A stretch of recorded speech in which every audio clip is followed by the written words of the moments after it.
tap stand. Ni maa min b'a fɛ ka wari ci ka na Mali kɔnɔ nɔgɔya la teliya la ani sɔngɔ damatɛmɛdiya tap stand i bɛ ale télécharger yaasa ka kɛ duguta tɔnɔ 2 ye i b'i ka code promo kɛ Ferko ye o la min ye euro wari 5 o bɛ d'i ma cili o cili tap stand ka wari ci ka na Mali kɔnɔ sɔn nɔgɔya la a y'a siffler a ka galon bɔ an da. لبيك اللهم لبيك. En balimaw ni ye kunnafoni ye ka bɔ commission des agences du voyage du Mali. Mali agent de voyage wa commission ba k'u b'a ɲini maliyɛn bɛɛ fɛ n'i y'a laɲini k'a fɔ ka taa hiji la i ka wuli ka t'i tɔgɔ sɛbɛn agence la agence min bɛ yen n'i y'a kanu ko ka d'a kan 2026 hiji ko Saudiya kelen bɛ ka sariya gɛlɛnba ta le 31 décembre 2025 n'o y'a sɔrɔ mɔgɔ min tɔgɔ ma sɛbɛn a bɛna gɛlɛya dɛ o de kosɔn agence ka tɔnba n'o de ye commission ye k'u b'a ɲini maliyɛn bɛɛ fɛ ko wuli kuma dɔn o de ka wusa sen ka di ye dɛ ko agence bɛɛ kelen bɛ k'i ka dayɛlɛ ka maliyɛnw kunbɛn cogoya min na tɔgɔ ka sɛbɛn joona o de kosɔn ne min y'a laɲini k'a fɔ i bɛna taa hiji la walima k'i ka maa bila ka taa k'i ka wuli ka bɛn sisan ka boli ka taa agence bɛ yen k'a fɔ n'i y'a kanu n'a ka baara taabolo y'i diya tɔgɔ sɛbɛnw i ka taa kɛ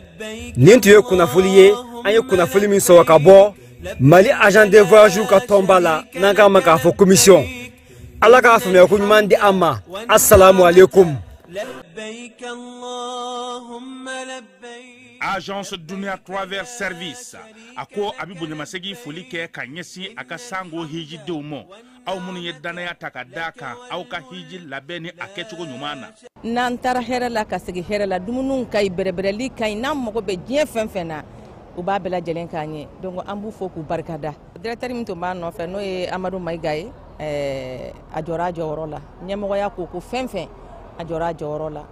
ka nisɔndiya mɔgɔw la ka mɔgɔw bɛrɛbɛrɛ ka koto mɔgɔw t'a la mɔgɔw tɛ min dɔn k'a ɲɛ yira mɔgɔw la an y'o baara de sɔrɔ duniya la kumu kelen kɔnɔ a ko ka aw bɛɛ lajɛlen ladɔnniya silamɛ minnu bɛ Mali kɔnɔ ani minnu sigiyɔrɔ bɛnnen don diɲɛ jamana wɛrɛw ma k'a fɔ san wɛrɛ o hiji ni o umura o baaraw labɛnw daminɛna ka ban o tumana aw minnu b'a fɛ ka hiji kɛ damu lakana ni basigi kɔnɔ agence Dunuya a kɛmɛ ko fɛɛrɛ bɛɛ lajɛlen tigɛ ka hiji kɛcogo ɲuman kalanw bɛɛ lajɛlen labɛn ka bila aw ɲɛ min ye k'a dɔn siyɔrɔ ni damu ye ka surunya aw ka bato kɛ yɔrɔw la dumuni lak'i ka sanuma o bi tobi ka bila aw ka bolo ka saga n'a ka waati bɛɛ lajɛlen la dɔgɔtɔrɔ jolenw olu bɛ aw nɔfɛ hiji kɛ yɔrɔ ani bato kɛ yɔrɔ wɛrɛw bɛɛ lajɛlen la yɔrɔ bɛɛ ani waati bɛɛ baw bolo kuma dɔ o ka wusa ne de sen ka di ye agence Dunia Travel Service jɛɲɔgɔn kelen min bɛ aw ka hiji ni aw ka humura kɛ k'a ɲɛ ale de do o fana ni aw bɛɛ kunnafoni wɛrɛ ɲini a ye weleli kɛ 66 71 37 24 70 64 99 71 ni aw bɛɛ u ka yɔrɔ ɲini u filɛ ni hippodrome yɛrɛ la immeuble station Soma Yafula Kulukɔrɔ sira da la o fana min y'i k'a dɔn agence Dunia Travel Service ye k'u bɛ dugawu kɛ hiji ni umura kɛcogo ɲuman a n'a musakaw ala k'a nɔgɔya silamɛ bɛɛ lajɛlen ye. An ka bi baro bɛna ta décret kura mun tara jamana ɲɛmaaw fɛ ka APDP ka baara kɛcogo falen. Depuis le 14 mai 2024 jamana ɲɛmaaw ye conseil des ministres la u ye décret dɔ ta décret min bɛ warisara don APDP ka sɛbɛn ditaw la APDP ka sɛbɛn dita ninnu tun bɛ di fɔlɔ fu nka sisan warisara donna la a warisara procédure bɛ cogo di aw ni ne n'a fɔ ko personne physique anw ka traitement généralement ka caméra installer an ka so ka installer an ka forow la o musaka bɛ bɛn 5000 ma ni personne morale don sisan i b'a fɔ entreprise baara yɔrɔw ou bien jamana ka cakɛda minnu bɛ wari ladon u ka kɛsi kɔnɔ olu caméra installeli ye 20,000 ye ni fila bɛɛ la san 3 de ye a papier ninnu validité ye san 3 kɔfɛ i bɛ segin ka taa APDP la ka taa kurakuraya tuguni baara yɔrɔ bɛ na ni traitement wɛrɛw ye i b'a fɔ gestion du personnel gestion de la clientèle contrôle d'accès ninnu ou bien gestion du recrutement o n'a ɲɔgɔnna caman olu bɛɛ lajɛlen olu bɛ ta APDP fɛ 20,000 ou bien 40,000 pour que ka se ka o bɛɛ lajɛlen farafasiya ka bɔ ɲɔgɔn na a bɛ wuli ka se APDP la APDP mɔgɔw b'aw dɛmɛ k'aw ka traitement cartographique kɛ n'o kɛra musaka min kan ka sara traitement mun na o musakaw bɛ d'aw tulo kan o wari mana fara ɲɔgɔn kan a bɛ reverser jamana wakandɛba de kɔnɔ n'a fɔ ko trésor public o kunnafoniya de tun b'an bolo ka d'aw tulo kan.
an filɛbaaw ni an lamɛnbaaw aw bɛɛ lajɛlen aw ni sɔgɔma bi ye araba ye min ye tubabukalo ale tile 10 ye bi ye san 2025 min ye nanzarakalo 9 an bɛ ale la septembre kalo ale don wolomasiri tabaw u ye dɔ fara wulikajɔ kan Kayi marabolo kɔnɔna na waati kelen na min ye an ka sɔrɔdasi minnu tun bɛ kalan na emiya la maa 24 finitigi sugu bɛɛ lajɛlen bɛ a la olu fana ka kalan o kun cɛra segukaw fɛ yen denmisɛnnin minnu bɛ sanayɛlɛ kalanso la ko kuran tɛ olu bolo mayina k'a fɔ min ye mayina ni tabanga ni ɲɔgɔn cɛ denmisɛnw yɛrɛ sera ka wuli ka jɔ kɛ sa ka sira k'a dilan sira min kun tigɛra ni sanji tun y'a tiɲɛ APDP ale kɔni bɛ wuli ka jɔ la a ka bolofara minnu kan ka sigi Kayikaw fɛ yen Sikaso Segu ani Moti kun nasiringo o tun bɛ Motikaw fɛ yen min bɔr'o la an na o da tulo kan Sikaso 2e arrondissement maaw y'u bolo da bingalikɛla dɔw kan bingalikɛla minnu n'olu kɔni kɛba ninnu jinɛ tun b'u bolo ka yaala dɛ jinɛ tɛ de ni nin bɛna su fɛ i t'i jɔ dɛ nin di maa t'i dabolo la dɛ kɛba anw ye personnage ye o kana to ka nin kɛ k'an kunbɛn n'an bɔra Sikaso kɛba an b'an kunda jamana kɔkanna kan kɔkan kibaruyaw la sa an balimakɛ n'o ye Ali Sumana ye ale minɛna ka bila kaso la Nizɛrikaw fɛ yen an bɛɛ lajɛlen bɛ jɛkulu kelen na n'o ye sɛgɛsɛgɛlikɛlaw kunnafonidila sɛgɛsɛgɛlikɛlaw ka jɛkulu ye ani Niger premier ministre de karila ɲɔgɔn na sɛbɛnni dɔ senfɛ Faransikaw ni olu ka premier ministre 7nan sigilen san 8 kɔnɔna na an bɛna an da don o la Le Cornu an yɛrɛ n'a delila ka débat kɛ k'an to kiledu la kɛba o y'a sɔrɔ wolomasiri tabaw ka ministre a tun b'o baara de kɔnɔna na kɔkan kibaruya la hali bi n hakili la k'a fɔ farikolo ɲɛnajɛ bɛ yen dɛ minnu bɛ se olu gayinaw n bɛ n ka so n taara maa fɛ yen o kuma t'a la o Senegali min kɛ kunu bɛɛ y'a ye walima de kɛba 2 ani 0 k'a yɛlɛma k'a kɛ 3 ani 2 ye Kongo kɔni y'a ka stade filenkolon ci k'o da kolon ci sa min ye Cameroun ye kɛba fana dɛrɛ la dɛ ne ye nin Cameroun belebeleba in kɛba Cap Vert Nigeria ni Afrique du Sud olu ta kɛra 1-1 sɔɔni an n'an da don nin kibaruyaw la Brésil fana cira ale ni Argentine nka olu kɔni qualifié no France fana ye se sɔrɔ 2-1 Irlande ɲɛkɔrɔ farikolo ɲɛnajɛ an n'ale kɛ ka ko kun cɛ kɛba nin ye an donkan ye bi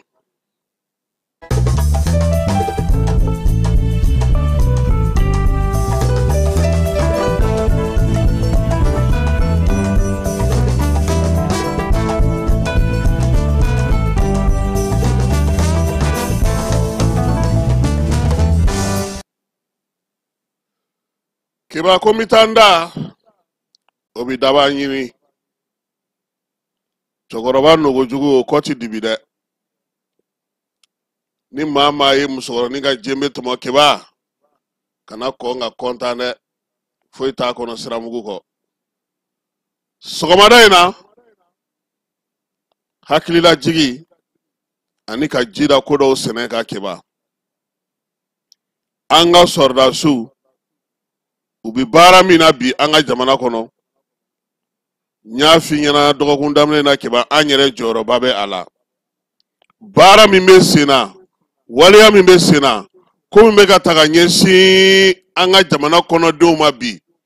sabula bamanansiwale kɛbaw ta kɔni a bɔra sɔrɔdasiw la a bɔra jamana ɲɛmaaw la a kɛra sa maanifin o maanifin a bɛ u n'o tigi de ni ɲɔgɔn cɛ kɛba fɛn damadɔw bɛ yen an bɛ maaw hakili la jigin olu la k'a yira k'a fɔ an ka jamana kɔnɔna na bi olu ko an ka hakili to o la kosɛbɛ sabula an bɛ waleya min kɛnɛ kan nin ye maa si kana bila i kunna ko min ye bamanciwale ni ɲugawale kɛli ko kodennin don min ka jugu kosɛbɛ kɛba i kana miiri k'a fɔ ko kuntilenna ko don miirina ko don k'a bɛ se ka kɛ ko baro bɛ ka sigi a kan ko ka hakili jagabɔ kɛ k'a dɔn k'a fɔ ko nin ye ko jumɛn ye nin si tɛ kɛba fɛɛrɛ tɛ fana ko politiki marali fɛɛrɛ o don wa min ye hakili jagabɔ ni barosigiw ye o tɛ se ka kɛ bamanci wale ni ɲuga wale ni jatigɛ wale kɛbaaw ka ko k'a kɛba fɛn min don a jateminɛlen de don a maa minnu b'a boloda u b'a dɔw b'a ka lawuli k'a kɛ kun min kama u ka jateminɛw bɛ ɲɛsin min ma kosɛbɛ o ye ka siran don maaninfinw dusukun na an jɔlen don fɛn o fɛn na an ka tigɛ o bɛɛ la an ka dugu an hakilinaw an ka kuntilinaw an ka sigidaw fo an ka sigana yɛrɛ don an yɛrɛ ni ɲɔgɔn cɛ u ka laɲini fɔlɔ ye o ye keba ni maa min y'a miiri k'a fɔ ko fɛn dɔ tɛ yen ko tɛmɛsonna don k'a bɛ taa a kɔlɔlɔ bɛ to dɛ anw minnu ci ye maa minnu bɛ nin waleya ninnu kɛ maa minnu bɛ jatigɛ hukumu kɔnɔna na minnu bɛ bamanciya hukumu kɔnɔna na k'u ka jaw ta k'u ka sɛbɛnninw ta k'u ka waleyaw ta u bɛ kojugu minnu kɛ ka taa u bila fan bɛɛ lajɛlen fɛ k'u dɛmɛ k'u ka baara sinsin keba an k'a bila an kun na k'an bɛ ka maaw kuma yɛlɛma an bɛ ka maaw siran an bɛ ka maaw jatigɛ wa an bɛ ka maaw bɔ u dabolo la wa u y'an kɛlen ye maaw ye maa minnu b'u senkɔrɔma dondo maa minnu b'u dɛmɛ maa minnu b'u ka baara yɛrɛ sinsin u bolo kosɛbɛ an farala o jamakulu kan n'an bɛ nin baara in kɛ sabula u ka fɛɛrɛ ye mun ye o ye kibaruya di de ye hali fɛn min se t'u ye u b'a danganamaya u ka ja yirali u kumakan bɔli u ka waleyaw fɔli u ka kow carini k'a ta k'a yira maaw la k'a ɲɛfɔ maaw ye k'i sigi k'a fɔ nin de don o bɛɛ lajɛlen ye u dɛmɛni de y'u ka baara la o dun kɛbaa ye tɛ maa wɛrɛ ye o ye anw yɛrɛ ye keba e ma nin ye ne ye fɛn dɔ ci ma a lajɛ keba fana b'a fɔ ko a i cɔn k'a ci falayi ma falayi b'a ci famara ma famara b'a ci keba ma u bɛ tila ka n'i ma farati e yɛrɛ ye min ci a bɛ tila ka segin i yɛrɛ kun siɲɛ 100 tile kelen kɔnɔna na an ye mun kɛ an ye jasiran don an ye balaw don an ye jatigɛ don an ye baarakɛbaliya don an ye tigɛna don an yɛrɛ ni ɲɔgɔn cɛ wa min ye an yɛrɛ sigilen don k'an bɛ basigi ni lafiya min ɲini an ka jamana kɔnɔ an bɔra o baara la wa an farala bamanci wale ni wale kɛbaw kan k'u dɛmɛ k'u sago sɔrɔ an kan o de la maa caman bɛ yen u b'a fɔ ko n ye nin ci ma n ko ɔhɔn n y'a mɛn ne t'a dɔw yɛrɛ dayɛlɛ yɛrɛ sabula nafa foyi t'a lajɛli la anw ma kebaw ka ko kɛkun ye min ye maaw olu ka faraw kan u ka waleyaw k'u sinsin ka min ye jamana k'ale tɔɲɔgɔn kuma minnu bɛ kɛ u fɛ o kumaw olu bɛ nɔ to keba dɔgɔkun tɛmɛnen an ma taa sibila kɛ yan ka ɲɛsin maaw ma maa minnu ye gɛlɛya sɔrɔ bato kɔnɔna na wa bato maa fata jɔnni b'a da dɔn bato ye waleya min kɛ san 2023 jɔnni b'a kɛ kocogo dɔn degun min sɔrɔla o la o dimi o dusukasi o mɔnɛ o bɛ maaw la tuma bɛɛ hakilila jigi o de bɛ an se a ko la nka an k'a bila an kunna k'a fɔ an bɛ ka o waleya minnu kɛ n'o ye tasibila ye o de b'an ja min o de b'an lajɔ o de b'an siga bɔ an dusukun na k'a yira k'a fɔ ko an bɛ se ka ko kɛ komi ni nin y'an sɔrɔ an ka se k'an yɛrɛ kisi a ɲɔgɔnna wɛrɛ ma an ka jamanadenw an ka dugudenw an ka maa minnu tora nin ko in senfɛ an k'a yira k'a fɔ u y'an dɔ ye ka miiriyajigi kɛ ka tasibila kɛ minnu sera ka bɔ a ko la ka dɛmɛ ta ka ɲɛsin olu ma k'u senkɔrɔma dondo k'an hakili t'u la k'u filɛ an dɔ ye nin bɛɛ lajɛlen bɛ dɔ dasegi bamanci wale ni jugawale kɛli la nka o t'a yira k'a fɔ k'an ka kɛnɛw sigi kɛnɛ minnu bɛ kɛ u majamuli ye kɛnɛ minnu bɛ dɔ fara u ka sanga kan an bɛ se ka baaraw kɛ baara minnu b'a to an b'an yɛrɛ tanga ka maa wɛrɛ tanga nka bi min ye subahana mansin tile in na bi min ye telefɔni tile in na an kan k'an kɔlɔsi sabula n'i ma farati dɔrɔn i bɛ keleku n'i dun kelekura i lawulili o bɛ gɛlɛya wa olu bɛ kɛ minnu kɛ u bɛ taa ka tɔ minnu to u bɛ taa ka hakilina minnu to o hakilinaw olu de b'an sigasiga k'an dimi ani futinɛ ni masiba k'o sinsin an ni ɲɔgɔn cɛ o bɛ to an dusukun na keba waleya in kɛkunba ye nin de ye kuma tɛ denmisɛnninlakaw u sera k'olu caman sɔrɔ an ka marabolow la an ka togodaw la dugu dɔw ye bɛnkan ta kabini u yɛrɛ b'a fɔ k'u semako tɛ f'a bɛ tila ka ja u ye olu yɛrɛ bɛ tila ka far'u kan tuguni maa dɔw tun bɛ olu tun bɛ fanga ka dugudenw ka dɛmɛli la olu nana ye k'a fɔ olu bɛ laɲini min fɛ olu b'a fɛ ka fɛn min ka sinsin u donna n'u hakili cɛ don o don cɛ bɛ tɛmɛ ka taa kungo la a bɛ musaka di aw ma a b'aw bɛrɛbɛrɛ wa o kelen o de bɛ tila ka na aw fa tuguni fanga hakili to ni yɔrɔ in de la an k'an ka dugudenw la kunu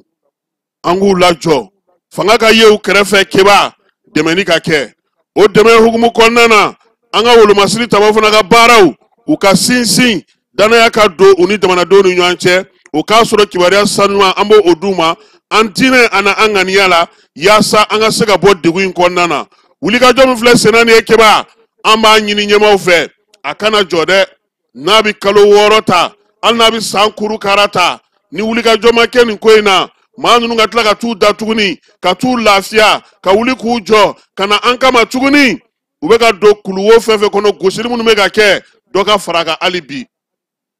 baara min bɛ ka kɛ dugu ma fana ne y'o ka dugudenw ɲininka ye ni maa min minɛna ni sigana kɛra maa min na k'o yira dugutigiw la k'o yira kabilatigiw la dɔ ka fara o fana kan sabula o b'a ko ɲɛ kosɛbɛ o la fili tɛ kɛ baara la keba nka n'an y'an sigi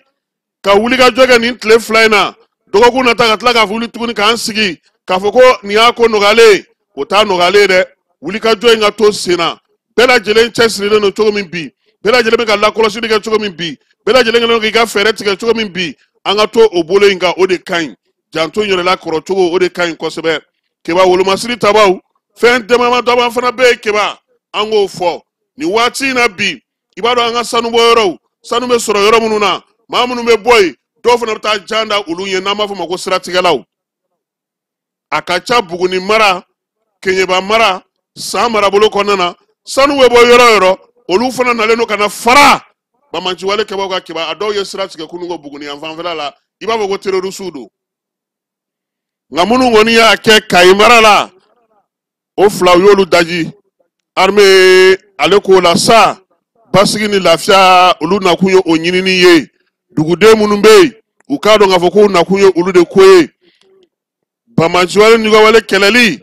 a tɛ taa jija kɔ a tɛ taa fɛɛrɛ kɔ wa a tɛ taa timinandiya kɔ sabula maa dɔ kamana guantɔ a bɛ se ka moto bila tile 2 in na ka don aw cɛ la a bɛ sigi gɛrɛw na a bɛ sigi gɛlɛw kan a bɛ taa misiriw la a tɛ foyi fɔ maa ye waati min na ni sɔrɔdasiw sen sumayara a bɛ taa ka minɛnw ta tu kɔnɔ ka wuli k'i jɔ ka baara daminɛ a nɔ na an ka lakɔlɔsili bonya kosɛbɛ siratigɛla minnu bɛ yen olu ka ko armée a ye 2 kɔni bɔ baara la pewu kɛrɛnkɛrɛnnenya la olu kɔni olu ta banna nka armée ka wulikajɔ n'a ka cɛsiri keba dɔ bɛ ka fara a kan suko ani dugusajɛ o de ka d'an ye kosɛbɛ kununko kalo tile 9 wolomasiri tabaw min ye bamanciwale ɲɔgɔnwale kɛbaw ye u dagayɔrɔ belebele n'o tun bɛ bawule foro kungoba in kɔnɔna na ye musafakaw olu fɛ yen ka taa kilomɛtiri 35 jumara kɛrɛfɛla la jɛma sɛrɛkili kɔnɔna na Kayi marabolo la min ye bamanciwale ɲɔgɔnwale kɛba bi bɔgɔden armée olu bɔ baara la yen keba maa kofɔlen minnu filɛ nin ye u kun kɛlen don ka yɔrɔ in k'u ka dogoyɔrɔ ye min y'an ka wolomasiri tabaw ye sankolo la olu de y'u ye k'u gosi baro kɛlɛtigi ko ka dugudenw fo k'a yirula k'a fɔ ko nin wulikajɔ ɲɔgɔnna ninnu bɛna na to sen na baara mun bɛ yen bi n'o bɛ se ka na ni maaw hakili sigili ye armée ale na to o baaraw bɛɛ lajɛlen na yaasa dugudenw bɛ se ka lafiya cogo min o hukumu kelen fana kɔnɔna na min ye wolomasiri tabaw ye u ye wulikajɔ fana kɛ lamatarakaw fɛ yen o bɛɛ lajɛlen kɛra kununko kalo tile 9 o senfɛ siganama 4 u bolo dara olu ka telefɔni 10 de tun bɛ u bolo u dira sɛgɛsɛgɛlikɛlaw ma u k'a ko jateminɛ ka se k'a dɔn waleya min n'u bɛ ka o boloda min ye baro kɛlɛtigi ye k'a b'a ɲini an ka dugudenw fɛ u k'u hakili sigi u k'u ka baara kɛ n'u ka fasoden ɲumanya ye ni ala sɔnna ma wolomasiri tabaw bɛ wulikajɔ ni cɛsiri la yaasa basigi ni lafiya a bɛ se ka don cogo min keba hukumu kelen kɔnɔna na kununko Kidali bɛɛ kun sigilen don ka minɛn minnu kɔnɔ o minɛnw donna Kidali dugu kɔnɔna na min ye balo ye duguta mɔbili belebele olu de y'o ta sa armée y'a sɛnsɛn ka bɔ n'a ye Gawo kɔnɔna na ka na don n'a ye Kidali kɔnɔna na kununko Kidali duguden bɛɛ lajɛlen bɔra ka na minɛn ninnu kunbɛn commerçant minnu taara sanni kɛ Gawo min ye feerelikɛla minnu bɛ yen nafɛntigiw yiridentigiw ka taa se malo ni ɲɔtigiw ma a bɛɛ lajɛlen sansana ka na armée y'a ta ka bɔ Gawo ka na n'a ye Kidali ka na di u ma u ka sigidaw kɔnɔna na maa dɔw fana bolonɔminɛw bɛ a la ni kɔni minɛna fisaya kosɛbɛ Kidali yɛrɛ dugu kɔnɔna ma sabula tile 2 in na min ye balo ni fɛnw ye u caman kun tɛ ka ye dugu kɔnɔna na o la sa gouverneur a ko ko baara bɛ ka kɛ tan cogo min ye wolomasiri tabaw ye dugudenw k'u dɛmɛ u kana don janfana basigi ni lafiya bɛ kidali dugu yɛrɛ kɔnɔna bi hakilisigi bɛ bi o bɛ sinsin ni jɛlenya ni tilennenya de ye ani baara ale kɛcogo ɲuman an bɛ se ka min fɔ bi sɔgɔmada in na Keba o ye nin ye. Lajɛlen ma aw minnu b'a fɛ ka voyager k'a sɔrɔ a ma degun sɔrɔ a ka voyage kɔnɔna na compagnie de transport Somatra u y'a kanu ka na ni kari kura caman ye kari minnu dilanna norme kɔnɔna na aw ka lafiya kama a suspension wo a climatisation a siège wo n'i ye kari jɔlen ye foyi tɛ jigin kɔnɔ i bɛ se ka don a kɔnɔna na cogo min na Somatra e ka kari Somatra ne ka kari Somatra anw ka kari o hukumu kɔnɔna na kari ninnu bɛ sira ta don ko don Bamako Segu San Moti Kucala ka taa se Sikaso ma Keɲeba Kita u ma ɲina Yoro di Sahel maaw kɔ ka taa se Kolokani Jijeni fo ka taa se Bɛnma ma Somatra fiɲɛ foroko Somatra ka wuli hɛrɛ la ka se hɛrɛ la.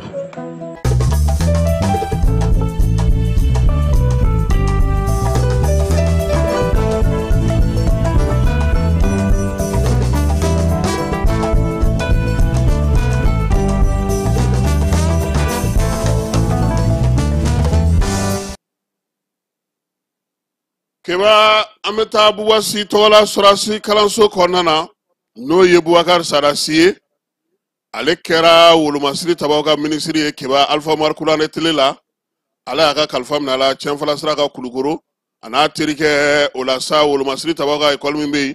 n'o ye u ka kalansoba in ye Sorasi ɲɛmaw bɛ kalan kɔnɔ o tɔgɔ tara ka da ale la n'o ye Bubakari Sarasi ye Bubasi ala k'a da yɔrɔ sumaya waleya min tun bɛ yen o ɲɛmaya tun bɛ maa min bolo sa o ye wolomasiri tabaw ka daga ɲɛma danga ye n'o ye général de division Keba Sangare ye Sorasi ɲɛma fɛn fɛn bɛ u bɛɛ lajɛlen tun bɛ kɛnɛ kan kalanso fɛn fɛn bɛ Sorasiw ka tɔgɔ la sa u bɛɛ lajɛlen ɲɛma tun bɛ a ko kɛnɛ kan maa minnu tun bɛ ka bɔ o ye kalandenw ye minnu ye certificat inter arme sɔrɔ n'o tako 6nan tun ye nin ye kalanso in yɛrɛ sigira sen kan san 2020 nin ye maa 149 kalandenw na olu de kalan k'a fɛ u ye sɛbɛnw sɔrɔ maa minnu tun bɛ sen nata la o kɔni ye maa 24 ye musolakaw olu bɛ a la maa ninnu kɔni nana sa n'o ye Sorasi ninnu ye u nana ka bɔ an ka kɛlɛdagaw bɛɛ lajɛlen kɔnɔna na kɛrɛnkɛrɛnnenya la Sorasiya bolofara fɛn fɛn bɛ yen polisiw ni sapeur pompiers u bɛɛ lajɛlen u ka maa tun bɛ kalansen in na maa 24 ye kalan kɛ u y'a yira sa k'a fɔ ko min ye kalo 3 kalan in ye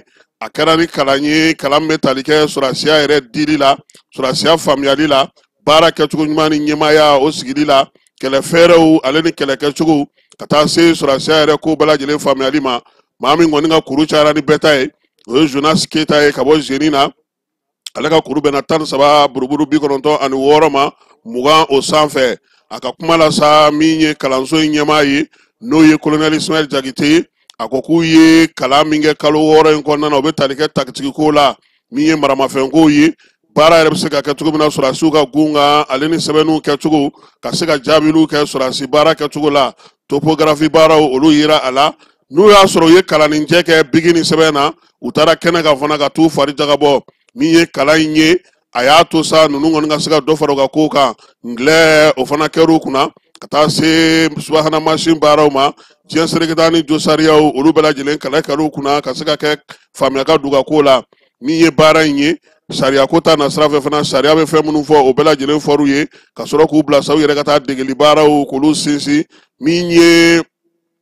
Sorasiw ka kalanso bɛɛ lajɛlen ɲɛmaaba n'o ye général de brigade Musa Yɔrɔ Kante ale kɔni ko sa ko ni Sorasi ninnu kɔni ma falen don han ni maa 24 k'u kwara wa bɛ se ka bila baara la bi wolomasiri tabaw ka gun kɔnɔna na kuma kuncɛ kuma na sa général de division Keba Sangare ale min tun bɛ wolomasiri tabaw ka ɲɛmaaw tɔgɔ la a ye baara minnu kɛra ninnu fɛ a y'u fo Mali yɛrɛ sira ka nin kalan min kɛ ninnu kunna k'u fo a ko bi maa 6nan minnu bɔtɔ filɛ nin kalanso in kɔnɔna na u k'a bila u kunna ko yan don dɔrɔn on zone direct terrain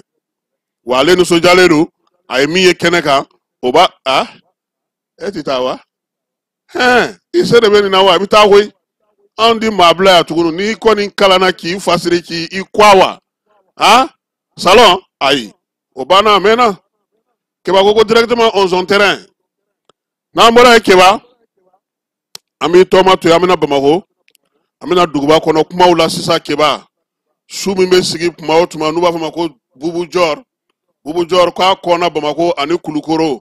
ɲɛmaw ye welewelema da kɛ ka ɲɛfɔli kɛ dugutigiw ni kabilatigiw bɛɛ lajɛlen ye maire wa min ye sɛbɛn ye a fa sirila k'a cari ka taa fa bɛɛ lajɛlen fɛ gouverneur fila Bamakɔ ta ni Kulukoro ta Ablaye Kulubali ni ale administrateur civil ye ani Elhaj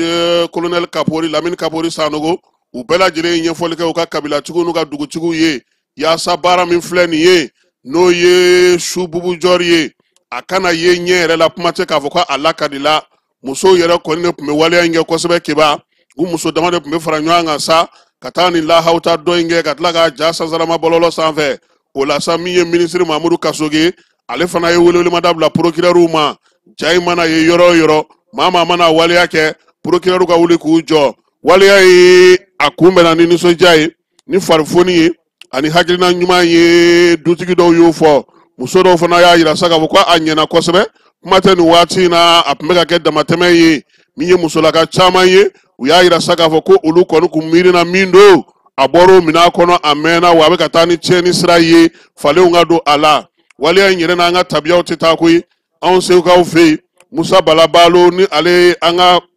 laadaw matarafaba ye a ko nin kɔni n'anw ka kalan kɔni tɛ taa o ko nin bɛ dan sigi maanifinya yɛrɛ taabolo bɛɛ lajɛlen n'an ka tabiyaw n'an ka ko kɛcogow la anw bɛ kow dɔn cogo min k'u y'o sira bila ko wa ko nin kɔnɛ min filɛ nin ye ale bolo miiriya ɲuman don miirina min na to sa kalan ɲɛnɛma n'o ye faso kalan ye faso danbe ye o kalan ka se ka sinsin maa wɛrɛw bɛ yen olu y'a yira sa k'a fɔ ko laadala ko kɔnɔna n'a ma ɲɛ k'an bɛ fɛn sinsin bi an ka kalanbulon sigi bɔlɔlɔ sanfɛ k'an ka denmisɛnw kalan an ka nsiiriw an ka ntalenw an ka taarikuw an ka kanw an ka olu don ba la yaasa an ka siniɲɛsigi bɛ se ka sinsin cogo min walitaw tali kana don an fɛ yan k'o ti ɲɛ koyi ko fo o de ka bila minisiri min kɔni bɛ sariya ko kunna ale bataki bɔ sa k'a ɲini procureur fɛ keba k'u ka nin fana fara u ka baara kan han Gawukaw fɛ yen misi pipɔgɔden o taara cɛ min ye Maɲangawukaw fɛ yen Bamanciwale kɛbaa dɔw moto la olu kɔni taara o dugunin kɔnɔ Soni Albert commune na nin kalo in tile 7 ka t'u ka misi dɔw woloma k'olu cɛ ka taa ni u ye dugudenw ka kibaruya sa u y'a yira sa ko maa ninnu kɔni siɲɛ fɔlɔ tɛ nin ye k'u ye nin waleya ɲɔgɔnna kɛ dugu wɛrɛw la Soni Albert kɔnɔna na dugudenw kɔni bɛ ka welewelema da bila sa yaasa dɛmɛ bɛ se ka don u ma cogo min na Segukaw fɛ yen sanayɛlɛ kalanso min bɛ yen n'o ye Université de Segu ye keba ko nin y'a dɔgɔkun 15 ye kuran tɛ yen kalandenw kɔni u bɛ dibi kuru camancɛ la ye ko pani dɔ kɔni kɛlen don cɛmaninw ka fan fɛ olu kɔni bɛ finman kɔnɔna na ye yelen tɛ yen ɔnzɔn kupe kuran min ye denmisɛnw ye u ye wulikajɔ kɛ k'a ɲɛfɔ kalan ɲɛmaaw ye Segu ɲɛmaaw ka olu fana wele k'a ɲɛf'u ye kalanso ɲɛmaa minnu bɛ Bamakɔ yan k'olu fana wele k'u kana ɲɛ u ma koyi n'o tɛ olu ka kalan n k'olu ye sami olu Sɛnɛkɛlaw tɛ de ne ni dibi mankan dɛ kuma tɛ nin waati in na ji bɛ ka ɲɛ cogo min u fana b'u fasa fili keba ni ji wɛrɛ tɛ ka du ka fɔ dibi o k'u fasa fili yanni énergie ka s'u ma ye fɔlɔ nka baara kɛcogo ɲuman na yali a ko ka taa lajɛ ji ɲɛma jɔlen na sifinnaka minnu bɛ Manantali marabolo la Tambagakaw fɛ yen olu y'a yira sa k'a fɔ ko min ye taa ni segin Manantali ni Tambaga ni ɲɔgɔn cɛ k'a daminɛna kurakura ye kabini utu kalo tile 14 sira in kun tigɛlen don sira kun tiɲɛna min ye denmisɛnninlakaw ye u ye ngamu da ka bɛɛ lajɛlen wele Bafulabe Babaroto Talari Dipali Waliya bɛɛ lajɛlen nana sa n ko ne taara nin dugu bɛɛ la ne taara ali Mori Sumano ninnu ka dugu la Koko Fata a bɛ kita kɔfɛ Ɲantanso o ye Aja Sumano ka dugu ye n taara ye kɛba ɔnsɔn ɲala ye e nana i ɲɔgɔnna de ne taara fo Julafundo i bɛ yen yɔrɔ dɔn wa ale bɛ kangaba de kɔfɛ i bɛ kurun tigɛ dɔrɔn i bɛ taa Lagine wa jɛgɛ min bɛ yen ala ɲɔgɔnna ti sɔrɔ Sɔmɔnɔw bolo Bamakɔ yan Tambagakaw u ye sifinw fara ɲɔgɔn kan keba kabini utukalo tile 14 sira tiɲɛnen u yɛrɛ duloki bɔ u kan na o la sa min ye Tambaga ye Manantali Kobiri Ɲantanso olu denmisɛnninw bɛɛ lajɛlen nana sa k'u ti maa wele nin na koyi u yɛrɛ fanga mana se ka min kɛ ka gabakuru cɛ ka kɛ dingɛw kɔnɔ ani ka bɔgɔ cɛ k'a k'a kan k'a lagosi ko baara ko a ɲɛna Ɲantanso ni Kobiri denmisɛnninw u y'a yira sa ko baɲumankɛw ni hakili ɲumantigiw dugu caman na olu nana ka na u dɛmɛ wa ko sira k'a dayɛlɛla keba baara bɛɛ lajɛlen banna mɔbiliw bɛ se ka tɛmɛ bi min ye Tamaga ni Manantali ye dugumuso minnu b'a la ko tare tare u yɛrɛ ka wuli ka jɔ n'u ka cɛsiri keba yɛrɛfaga su don b'olu fana tɔgɔ la han o ye bi ye dɛ yɛrɛfaga su nka adama namakɔrɔ fɔ ma ala ka hinɛ la ale ye yɛrɛfaga su da dɛ ko maa ka ni yɛrɛfaga ɲani ye minisiri min bɛ kɛnɛya kunna ale ko maa minnu b'u yɛrɛ fa olu tɔgɔla don ye bi ye septembre kalo tile 10 min ye médecin colonel Asaba Jalo ye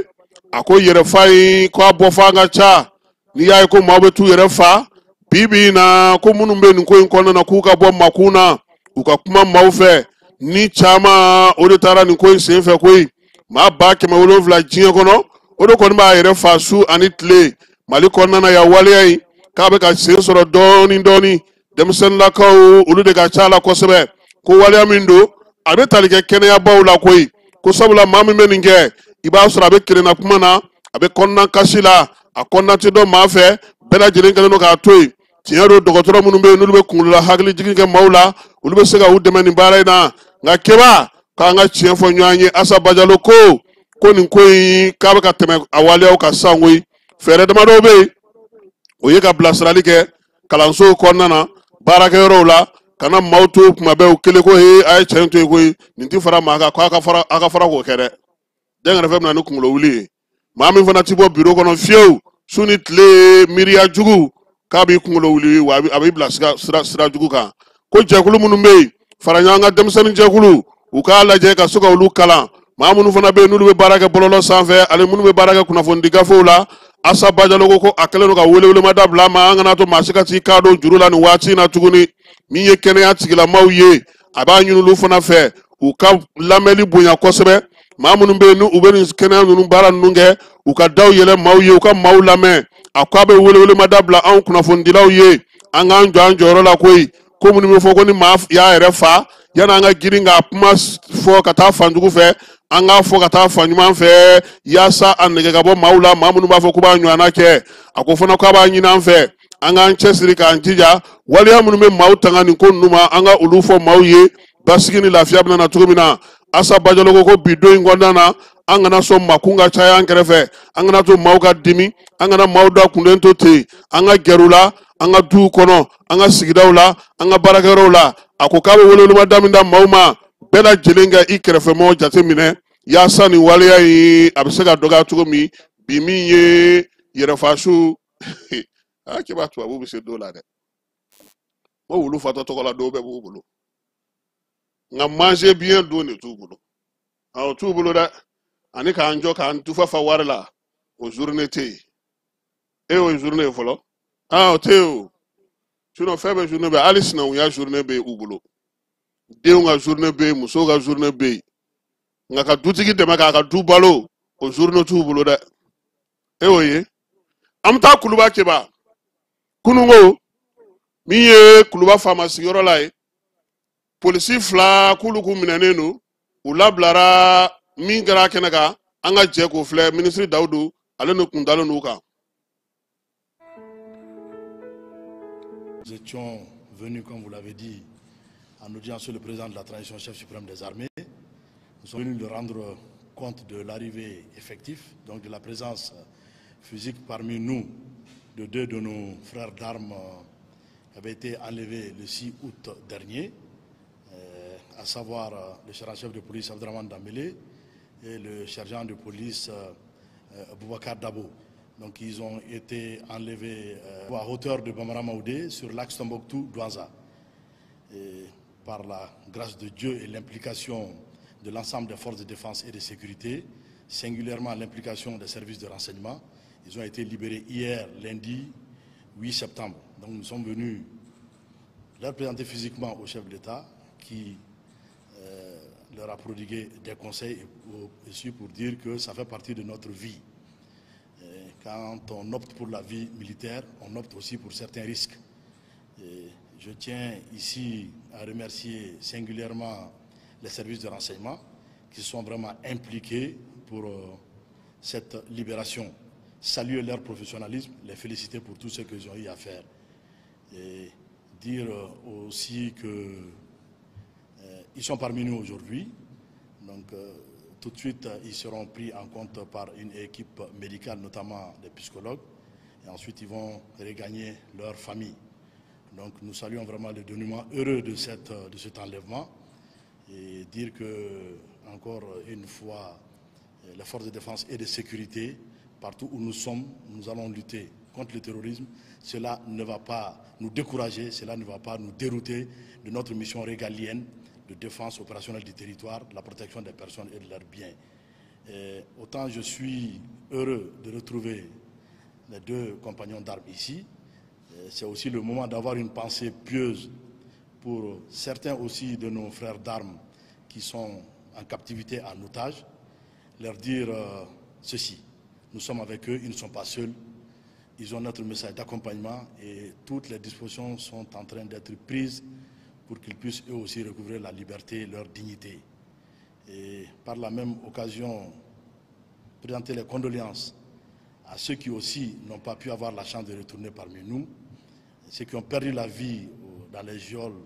de ces groupes armés terroristes, leur dire à leur famille beaucoup de courage et leur présenter encore notre condoléance. Et au nom du chef suprême des armées et de toute la hiérarchie militaire, encore une fois, féliciter tous ceux qui, de près ou de loin, se sont impliqués pour la libération de nos deux frères ici présents. Alors, on est politique fla keba. On est na bamarama de Tombouctou ni ɲɔgɔn ko ala ni an ka sɛridennansɛmaw ka wuli ka jɔ sen fɛ u sera ka u yɛrɛ sɔrɔ nka n'ala sɔnna ma nin kibaruya in an bɛna tila ka segin a kan n'an bɔra kuluba keba directement an bɛ taa jigin Sikasokaw fɛ yen Sikaso polisiso min n'a bɛ fɔ o ma ko 2e arrondissement Sikaso ni a ɲɛmaaya bɛ commissaire de police Mohamed Jakite bolo a ka d'an kan o ye commissaire de police Abubakar C Kamara ye olu ka brigade ye wulikajɔ kɛ wulikajɔ min ni a ɲɛna kosɛbɛ utu kalo tile 15 kana bila tile 20 na o y'a sɔrɔ sa wulikajɔ yɛrɛ kun bolodalen olu bolo kuma caman wulikajɔ minnu senfɛ siganama 9 u sera k'u bolo da o kan o siganama 9 keba moto 7 o de taara ye sigana na u bolo téléphone portable caman ale ni maaw bolola minɛn wɛrɛw min ye bamanci ni bamanci walikɛla ninnu ye n'o ye bingalikɛla ninnu ye u bɛɛ lajɛlen polisiso brigade maaw u ye ɲininkali busamisɛn gaw la k'a daminɛ utukalo tile 15 la sa sɛgɛsɛgɛli minnu y'a to min bugunatigɛ ye AAMI ye n'o si ye san 26 ye ale siganama fɔlɔ ye min yɛrɛ minɛna bitigi Dakari dɔ senfɛ taa kɛlen ale ka so sa sɛgɛsɛgɛlikɛlaw fɛ keba u taara sɔrɔ min ye bitigi min Dakari la o minɛn caman tun bɛ a bolo kalo tile 16 brigade n'o ye commissaire Jakite ka brigade maaw ye a n'a ka dankan Kamara olu ye sɛgɛsɛgɛli wɛrɛw fana kɛ utukalo tile 16 n'u ka brigade sera k'o kɛ u tɛgɛ sigira maa dɔ ka sa o ye SC san 22 marifa o tun bɛ o bolo ale ni dɔrɔgu cɛjugu o ka minɛli hukumu fana kɔnɔna na sa min ye kibaruya sɔrɔlen k'a yira sa k'a fɔ ko dugudenw ye kibaruyaw di maa 7 u y'olu fana minɛ maa 7 YB san 33 ale bɛ o la SC san 27 AT san 32 YT san 35 LC san 35 OB san 19 ani AD o ye san 28 ye ninnu bɛɛ lajɛlen minɛna keba bingali ni Dakaru ni bitigisuɲɛw ni maaw bolo minɛnw darakili la o la Sikaso ale kɔnɔna na commissaire Jakite a n'a ka dankan n'a ka brigade maaw olu ka wulikajɔ n'u ka cɛsiri sɛgɛsɛgɛliw kɛlen moto 7 o de taara ye u bolo masiki keba fana ni masiki na anw bɛɛ na an jɔtɔ kɔni fo Segu fo baba mɛn ta ka du kɔnɔ Segu an ti jɔ dɛ e ni nin mana bɛn su fɛ e yɛrɛ ni ala n'a kira cɛ keba e bɛ jɔ e tɛ moto fili ka boli hali ka taa bi tɔgɔ sɛbɛn tɛrɛnbin na o ma fisa nin k'i minɛ de e bɛ tɛrɛnbin fɛ de i bɛ se ka bɔ o la ni ne masiki b'u bolo u tun bɛ ka Sikasokaw ja tigɛ ni ninnu de ye keba min ye commissaire Jakite n'a ka maaw ye u y'u bolo da nin kan ani maaw bolola finaminɛw ka sɔrɔ sa k'u bila ka taa Sikaso tribunal la u ka t'u ka waleyaw olu jaabi ye nin jaabi ɲuman in sera ka sɔrɔ wolomasiri tabaw ka bolo ni ɲɔgɔn na ka ɲɛsin bingalikɛlaw ni min ye Dakarilaw ni nsow ka ɲɛsin olu ma kɛrɛnkɛrɛnnenya la polisi directeur ba n'o ye contrôleur général de police Youssou Kone ale ye bilasirali ni kuma minnu fɔ polisilakaw ye u ka se ka wuli k'u jɔ min sinsinnen no ministre Dawudu ale ka baarakɛbolow kan min ye wolomasiri taba minnu ye sa n'o ye sɔrɔdasi polisilakaw ye baaraba minnu n'u bɛ k'o kɛ bi o hukumu kɔnɔna sa commissaire Jakite k'a bɛ welewelemada bila dugudenw ye u ka sɔn u ni wolomasiri tabaw ka baara kɛ yaasa u ka lakana bɛ se ka kɛ cogo min na jamana fantan ani naani bɛɛ lajɛlen fɛ basigi ni lafiya ale ni sigida sanuma u bɛ se k'o sɔrɔ cogo min na polisi directeur nin sɛbɛn bɔra olu fɛ yen maa min y'a fasiri sa o ye Compol Berthe ye an b'a n'a ka baarakɛlaw bɛɛ lajɛlen fo polisi sow olu direct ɲɛmaw k'olu bɛɛ lajɛlen fo min ye polisi directeur ye Youssou Kone an ka petipetini ani Seydou Jara kiba ne kɔni ye n ja polisi ko in na dɛ ne ka petipetiniw de b'a ko kunna ye Youssou ye Kone ye Seydou ye Jara ye on zone nɔ ala ka baara ɲɛ u bolo n'an bɔra yen kunun ko kiba APDP maaw u taara cun motikaw fɛ yen min ye Elhaji Isa Kansa ye n'ale moti yɛrɛmarakafo ɲɛmaa ye ale ye u bisimila a ka bureauba o kɔnɔna na kiba nin tɛ yen dɛ nin ye ASEP maaw ye ala ka nin ci e tɛ Isa Kansa ye dɔn hali bi min ye moti mairie kɔnɔna na sa maa min tun bɛ yen n'o tun bɛ ko ɲɛmaaya la moti mairie kɔnɔ o ye Sori Jakite ye min dalen don o ka sa o ye Amidu Togo ye ka taa fara Umaru Kulubali kan o ye ministre min bɛ marabolo ko hukumu kɔnɔna na o ka ciden ye kɛnɛ kan baara bɛɛ lajɛlen Gawusu Kuma ale fana tun bɛ yen ale ye marabolo baara ye Modibo Kane o ye mairie secrétaire général ye ka taa fara moti dugutigiw ka ɲɛmaa kan ale fana tun bɛ yen Sidi Aidara o fana tun b'a kɛnɛ kan min ye Elhaji Isa Kansa ye n'ale yɛrɛ maire ale tun bɛ yen min ye APDP maaw ye sa u nana ka na u taa k'u moti k'o fɔ k'a yira motikaw la ko ni ala sɔnna ma min ye APDP ye n'o ye maaw tɔgɔla sɛbɛnw ka kɔlɔsili ye u bɛna n'u ka bolofara dayɛlɛ motikaw fɛ yen a bɛna dayɛlɛ Segu a bɛ dayɛlɛ Sikaso ani Moti o yɔrɔ 4 don maire a y'u fo waleya ni wulikajɔ in na ka na ɲɛsin olu ma nin bɛna n'a to ko min ye motikaw tɔgɔla sɛbɛnw ye u na kɔlɔsi kosɛbɛ wa a y'a yira fana n'o ye Elhaji Isa Kansa ye k'u b'u ka bolo ka baara kɛcogo ɲuman na yaasa sigiɲɔgɔnya o bɛ se ka nɔgɔya cogo min na u ka baara bɛ se ka ɲɛ u bolo cogo min na Mopti ale kɔnɔna na halisa an bɛ to APDP kɔnɔ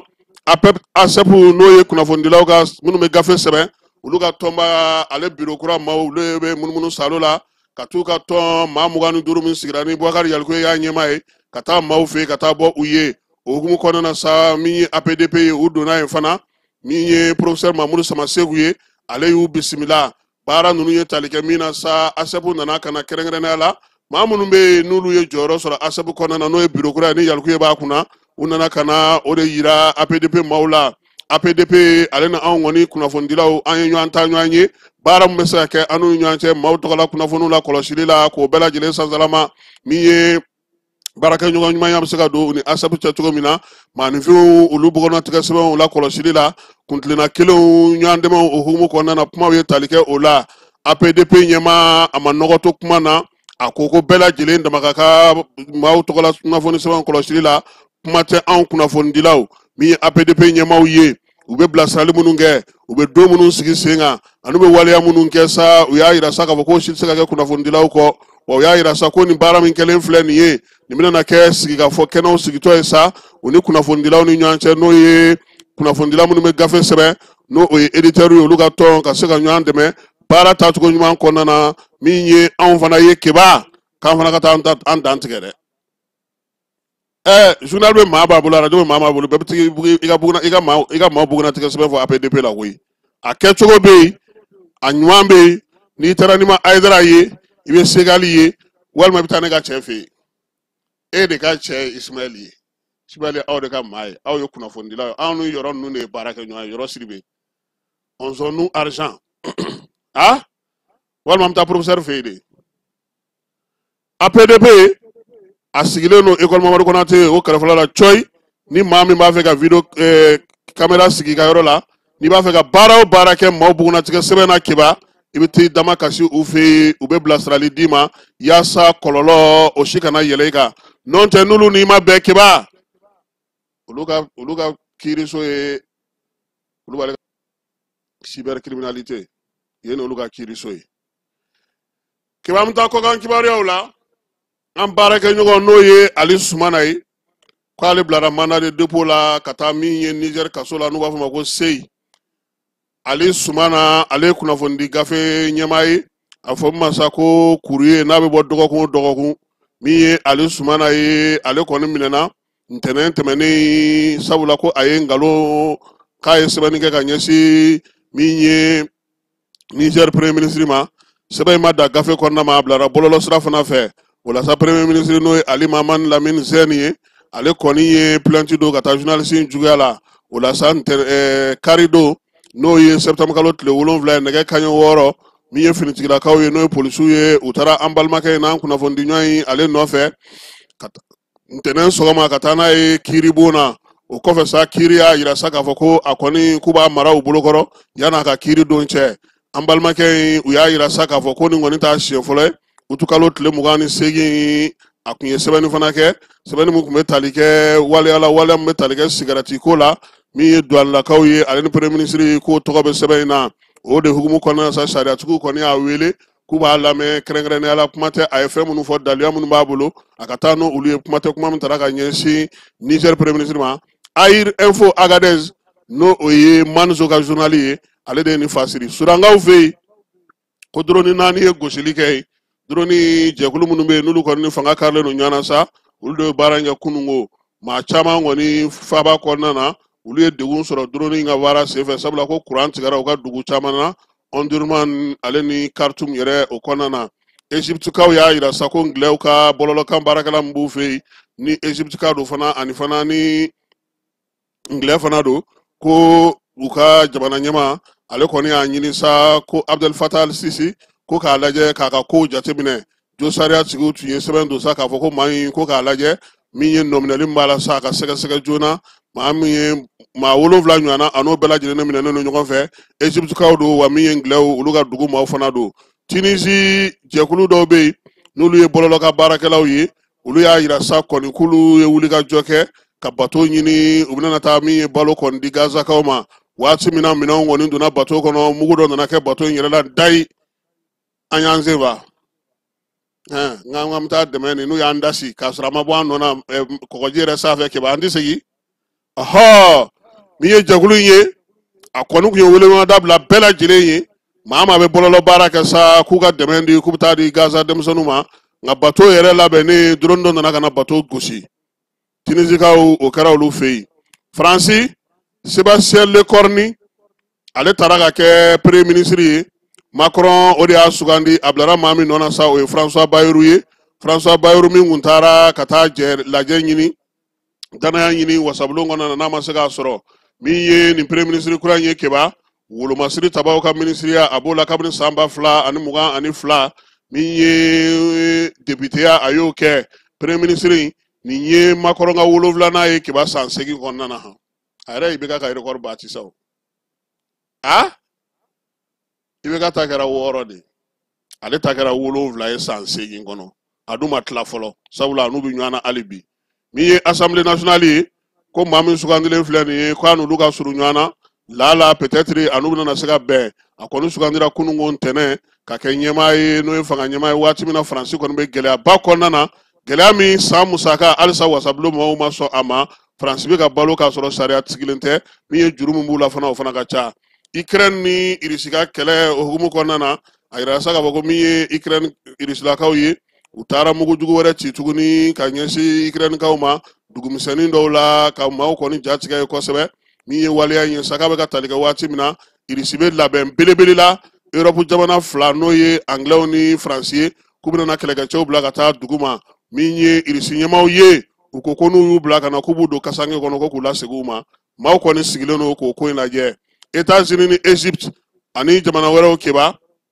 kununko olu ye ɲɛbila ɲɛgɛnɲɛ dɔ kɛ ka taa kɛ sa min ye Bamajɔlen juguya wale kɛlɛli o bɛna se ka sigi cogo min a yirala sa k'a fɔ ko min ye nin kɛlɛkɛdenw farali ɲɔgɔn kan nin kun y'a siɲɛ 25nan ye u b'a fɔ ma sa ko Brice Star ale kɔni ye entraînement belebeleba ye jamana 43 o de bɛ ɲɔgɔn sɔrɔ a la 14 olu ka kɛlɛkɛminɛnw bɛɛ lajɛlen nana ɲɔgɔn fɛ min ye maa 8,000 kɛlɛkɛcɛ la a y'o de fara ɲɔgɔn kan san o san ko min ye Ngilɛw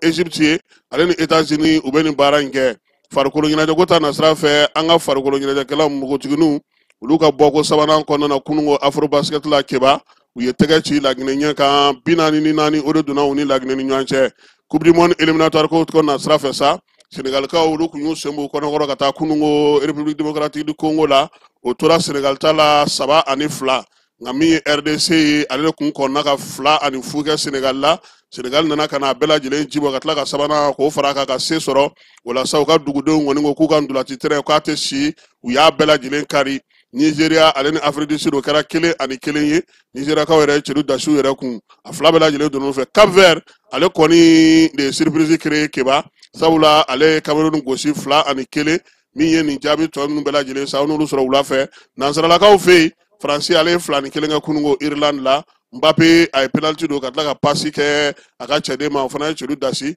nka o y'a sɔrɔ Keba maa ninnu ka tila k'a don koyi sɔn wɛrɛ yɛrɛ ta an b'o jɔ yan k'i yɛrɛ fo k'i waleɲuman dɔn maa maa sɔgɔlen don an na jani sanfɛ aw kana taa yɔrɔ wɛrɛ ni Ala sɔnna a ma kibaruya fɛn mana sɔrɔ an b'a d'aw ma yaasa a bɛ se ka faamuyali k'a la cogo min na Ala ka waati wɛrɛ yira an na.